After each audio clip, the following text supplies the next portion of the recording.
اپنے مدرسہ حاجہ کے 2 طالب علم محمد حذیفہ اور صاحب جاوید کو دعوت دیتا ہوں، وہ آئیں اور اپنا پروگرام پیش کریں۔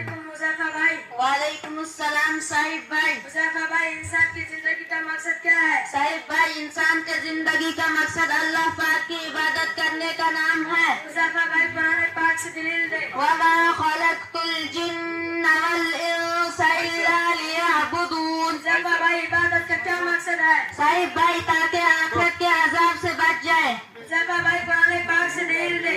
یا ایھا الناس اعبدوا ربکم الذی خلقکم والذین من قبلکم لعلکم تتقون۔ حذیفہ بھائی، انسان کی کامیاب زندگی کا کیا تصور ہے؟ وہ لوگ جو جہنم سے بچا لیے گئے اور جنت میں داخل کر دیے گئے وہ کامیاب ہے۔ حذیفہ بھائی، قرآن پاک سے دلیل دے۔ فمن زحزح عن النار وادخل الجنة فقد فاز۔ حذیفہ بھائی، انسان کی ناکام زندگی کا کیا تصور ہے؟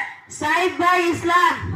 حذیفہ بھائی، قرآن پاک سے دلیل دے۔ ان الدین الذین ضل سعیهم فی الحیاة الدنیا وهم یحسبون انهم یحسنون صنعا۔ حذیفہ بھائی، اس وقت اللہ رب العزت کے نزدیک کون سا دن قابل قبول ہے؟ صاحب بھائی، اسلام۔ حذیفہ بھائی، قرآن پاک سے دلیل دے۔ ان الدین عند اللہ الاسلام۔ حذیفہ بھائی، اگر کوئی اسلام کے علاوہ دین کو اپنا، اس کے لیے کیا حکم ہے؟ ہاں بالکل صاحب بھائی، ہاں بالکل قابل قبول نہیں ہوگا۔ حذیفہ بھائی، قرآن کریم سے دلیل دے۔